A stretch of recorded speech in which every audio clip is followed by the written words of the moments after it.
Hello, everyone, and welcome to the Anti-Doping Podcast, brought to you by the Partnership for Clean Competition. I'm your host, Dr. Marie McNeely, and in our episode today, we are joined by our guest, Allison Wagner. Listeners, Allison serves as the U.S. Anti-Doping Agency's first Director of Athlete and International Relations. She was formerly an All-American, Olympic, and World Champion swimmer, and her accomplishments include a silver medal in the Atlanta Olympic Games and a former world record set in the World Championships in Palma de Mallorca. Now, Allison is using her experiences as an athlete to serve as a voice for others, so she joins us today to discuss her role in anti-doping. And Allison, we are so excited to have you with us today. How are you? I'm doing great. Thanks so much for having me. Well, thank you so much for joining us. We'd love to dive into your story here first. So can you tell me and our listeners how you went from being an athlete to being a voice for athletes all over the U.S.? So my aim is to advocate for athletes in this country and globally. But basically, when I was watching with the rest of the world, the Russia scandal unfold, I was inspired to insert myself into the conversation, into the sport movement again, with the intention of helping athletes and protecting them from similar things to what I experienced in sport. And that intention led me to speaking at conferences and then being selected as one of 7 Olympians from around the world who were selected by the IOC to study an Erasmus Mundus master's degree program in sport ethics and integrity. Oh, that's wonderful. So what did it mean for you personally being selected for this really unique graduate school opportunity? It was great to be selected. I am interested in this topic for reasons we'll get into further, but I was excited to not only study the topic of sport ethics and integrity in a collaborative group of people selected from around the world to participate, but also that I could potentially put myself in a position to make some sort of impact. Absolutely. And I think the part of your story that we certainly can't ignore is that you've personally competed in races where you're finishing behind athletes who were either suspected or later shown to be doping. So that is, I imagine, quite traumatic. Can you describe what happened in these cases and maybe the impact of this kind of situation for listeners who might not have competitive experience at that level or sort of be able to conceptualize what this means? Being in that position in sport led me to eventually realizing that I was a cog in the wheel of a political machine. The machine, the international sport system, I had really resonated with as a young girl in terms of Olympic values and integrity and dedicating myself to the pursuit of excellence. And I really lived that. And I also held myself to high standards in terms of treating my competitors with respect. But I also was a competitor and I loved my journey as an athlete in many ways. But like I said, I realized eventually that I was just a part of this machine that wasn't really serving to protect me as a clean athlete. And I learned firsthand that my dedication wasn't really honored. And I left sport feeling disheartened, hopeless, and with an understanding that my belief in fairness and dedication to hard work and respect for others did not pay off. I didn't feel like I was protected or served for my dedication and representation on the global stage. So I can empathize with athletes who feel the same and are part of the system that they don't feel like is serving them as well as it could. Certainly. And I think it would be easy to sort of ruminate and let this become toxic. But I really love that you took these feelings that you had, you took this frustration that you felt, and you decided to do something constructive about it. So what led you to that decision as opposed to leaving sport and following a different path? Well, I did leave sport and follow a different path. But as I mentioned, I was really inspired by watching the Russia scandal unfold and really feeling like with all of these years that have passed and the many improvements that have happened in the global anti-doping system since the 90s. And I also competed again 2005 to 8, but especially since the 90s when I was winning an Olympic medal and set a world record, there were improvements. And I was, in the time that I was out of sport, I looked as an observer to sport and thought there are improvements happening. And that felt good. But when the Russia scandal unfolded and I was watching as to what was happening there, it was really disheartening to me that not enough had changed. And it inspired me to try and do something for athletes to protect them as I wish I had been protected. Certainly. And we touched previously on this graduate experience that you had going off to school as part of this really cool graduate program where you're able to do some academic research in the area of sports ethics and integrity. So, Allison, can you tell us more about your research and what it taught you ultimately about anti-doping? Sure. So much of my research in the program was actually focused on abuse and harassment in sports, but the parallels and things I did address in my research involving doping and anti-doping, first of all, specifically referenced systemic doping regimes and the doping of athletes without their consent or knowledge. And that is abuse. And I raced against some athletes who were doped without their consent. They were young women. And I do believe that some of these young women did not understand that they were being doped. And that's a problem in sport that's still happening today. And it's something that I think the safeguarding or safe sport community can address more explicitly in policies and systems being put in place currently to address these problems. But overall, there are also parallels between the abuse and harassment that some athletes experience in sport with the anti-doping system, in that, there's real importance for whistleblowing mechanisms to be put in place. And there is just a general trend that athletes pay the price for a lack of systems and a lack of policies and fair access to justice in instances of abuse in sport, just like in the anti-doping system. Certainly. And what was it like seeing sport, I guess, from this different side, taking more of an academic perspective and diving into the literature and the data? I love diving into literature and data, so I had a lot of fun personally with that. But yeah, understanding where the research community stood on various issues was informative and helpful, and also helped me identify that athletes really have a lot of space within that world to make contributions. Many arenas, including the research and academic arena, could really benefit from an athlete's perspective. And that felt exciting to me, to continually identify that opportunity. Absolutely. And it sounds like your role within USADA now allows you to kind of further explore those opportunities. So can you describe your current role there? As you mentioned, my title is the Director of Athlete and International Relations, and I will lead new initiatives and collaborate with others within USADA to further our efforts and dedication to serving clean athletes as a priority. I will also lead or work on building, maintaining relationships in the global anti-doping and sport community to further advance efforts to protect clean athletes and fair play. Oh, wonderful. So I guess what are some of your big priorities coming into this position? Well, number one priority for me is to advocate for clean athletes and to serve athletes, to not only listen to what they're saying, but to ensure that what they're saying and experiencing is parlayed into action. Absolutely. And I know this position, this Director of Athlete and International Relations, is a new addition to the team there at USADA. So can you tell us, Allison, why is it so important for USADA to create this position, to have a voice for clean athletes through a role like this one? Well, one thing I admire about USADA is that they have always backed up their stated dedication to athletes with action. And another action they're implementing is this role. The creation of this role is a backup to their stated dedication to protecting and serving athletes.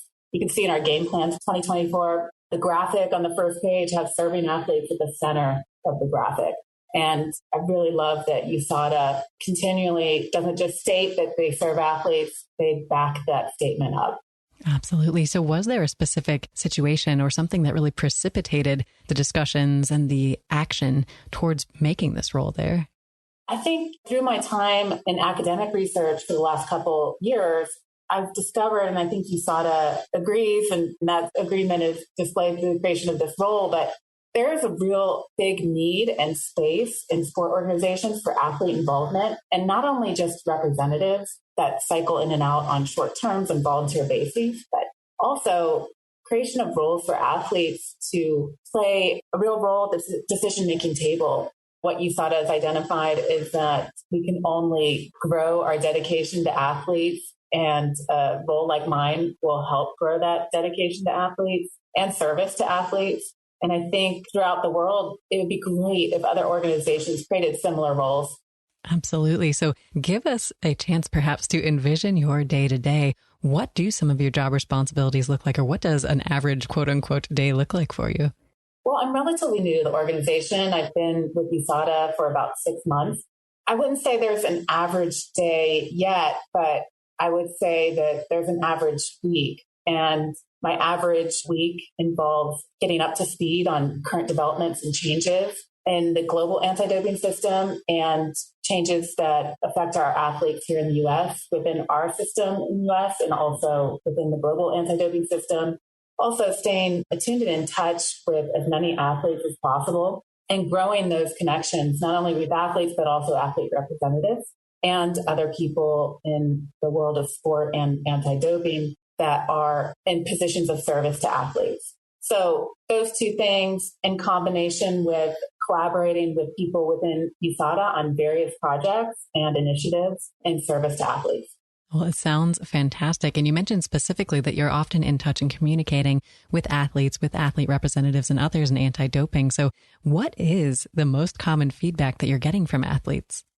Over the years, I've been in volunteer positions and now here at USADA. I think the most general trend is that athletes don't trust overarching systems of sport governance, and they don't trust that their needs and service and representation of their country in elite competition will be respected and honored in ways that matter to them.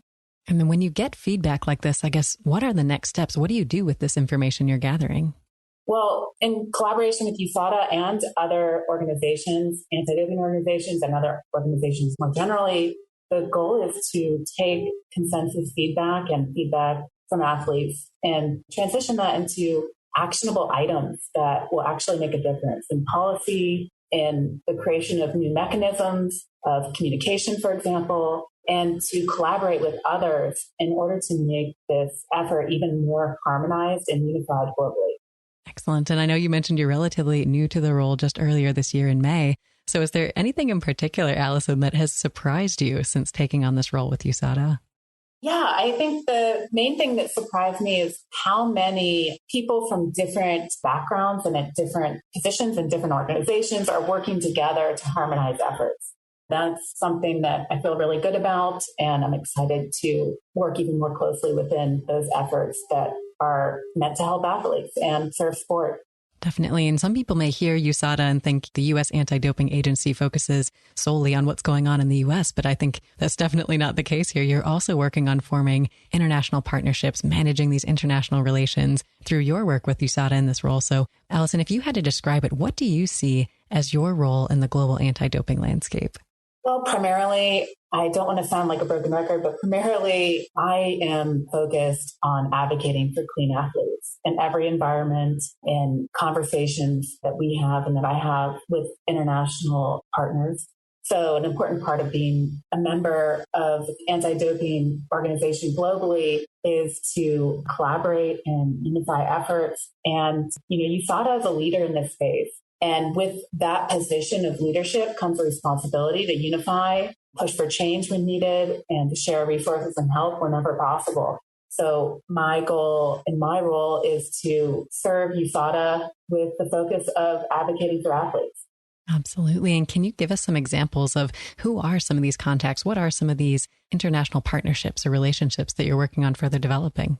Yeah, anti-doping organizations, globally, athlete representatives. So athlete representatives exist in multiple arenas, in the anti-doping space and also in the sports space. And not only is my focus on these global relationships and working on those, but also here in this country, of course, working with our Athletes Advisory Council on how to further serve athletes and working with people in sport governance more generally. Gotcha. That makes sense. And I know, as we've alluded to, certainly no system is perfect, but there are a lot of really smart, very dedicated people like yourself working to continue improving anti-doping efforts here, both in the U.S. and around the world. So for you, thinking back on your career as an athlete, you mentioned there were maybe some things that you feel like have gotten better over time. Are there specific things that you can point to that you think have really changed for the better in recent years in sport and anti-doping? Well, I think there are more opportunities for athletes to connect with one another, just given the fact that social media and other avenues of connection are more and more prevalent as each year progresses. And there are improvements in terms of athlete representation. And generally, the testing and more harmonized efforts with members of different disciplines that contribute to the global anti-doping system have improved. So I think there are changes in those arenas that have helped and will continue to help improve the service to clean athletes. But I'm really, like I said, inspired by what's happened over the last few years to work in the world of sport now and contribute to more improvement. Absolutely. And I think oftentimes when you're thinking about all these positive changes you want to make, there are often things standing in the way, Allison, whether it's funding, feasibility, technology, whatever the case may be. If we took away the barriers and you had all of the resources you could possibly dream up, is there one specific problem in the anti-doping field that you would want to solve most? Yeah, I would love to solve problems around athlete representation and athlete engagement. So right now, a lot of athlete representation is more ceremonial than actually being able to be effective. So I would love to see athlete representatives given positions of decision-making power. I would love to see more communication mechanisms so that athletes can reach their representatives. And I would love to see athletes being able to trust that their voices can be heard and things can change as a result of their engagement. And I think all these things are tied together, but creating stronger networks between representatives and then those representatives and communities of athletes, individual athletes, but hosts of community athletes so that they can communicate needs and concerns of athletes with representatives. And that really makes a difference if those representatives are in positions of decision-making power. So if I had all the resources imaginable, that's what I would focus on getting done.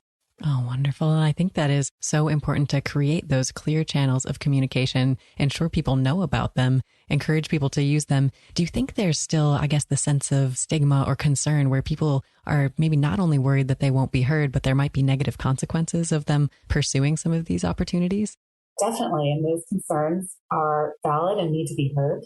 But the entire system needs to rehabilitate its trust with the athletes. And there are many things that need to happen in order for that relationship to improve.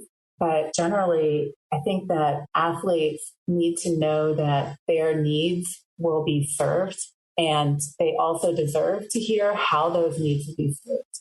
So more transparency on how representative structures and representatives are working to serve them is needed in multiple arenas. Some are better than others, but I think that that's a general statement I feel comfortable with making. And I would love to see the positions that are stated as being elected positions in the sport movement. I would love to see those elections mirroring what most people would define as an election. So something that is accessible to all, and also an ability for the person running for that position, wanting to be elected for that position, to communicate in some way what they care about and what they plan to do and what their interests are. These seem like very basic things to some people, but they're not in place yet. And I would love to see those changes so that athletes could feel like they're part of a fair system. Definitely. Well, Allison, you've brought up so many good points here in this response, and I'm so glad to hear that you're in this position at USADA, taking these active steps to continue improving the anti-doping world for athletes within the U.S. and around the world. And we've covered a lot of ground in our conversation today. If our listeners are curious and they want to learn more about you, more about USADA, and more about your work, what is the best way for them to do so? People can tune in to the social media channels of USADA. They can reach me at awagner@usada.org or through my website, AllisonWagner.com. I'd love to hear from anybody listening to this podcast on their interests and what they'd like to see advocated for in the anti-doping system. Fantastic. Well, listeners, definitely check out those resources. Get in touch with Allison. And Allison, it was such a pleasure to chat with you today. We really appreciate you taking the time to be here. Thank you so much for having me. Well, it was a delight. Listeners, wonderful to have you here as well. If you haven't had a chance yet, we would truly appreciate if you could leave us a review on your favorite podcast platform to share your experience with the show. And we hope you'll join us for the next episode of the Anti-Doping Podcast.